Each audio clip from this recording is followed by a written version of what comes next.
अस गई पतमि 7 पीढ़ ये कार कर मे मतलब मे मोल मोज कर ये कम आज बो 6 वरी पे वोत ये मतलब यह बोजान वोत तमि ब्रो तह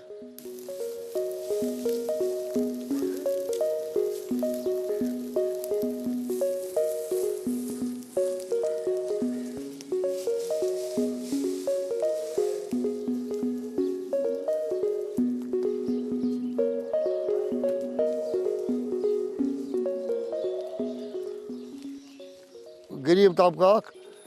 अत पे पलान मतलब यह तैयार करान मतलब करान गर तैयार पे बाजारस पे क्लान पन सोन अयाल पलान पे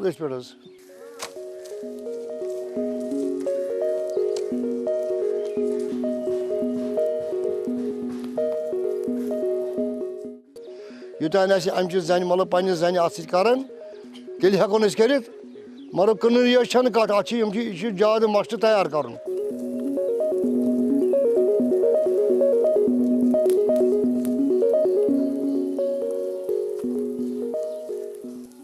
सन शुर हेकन यह काम कर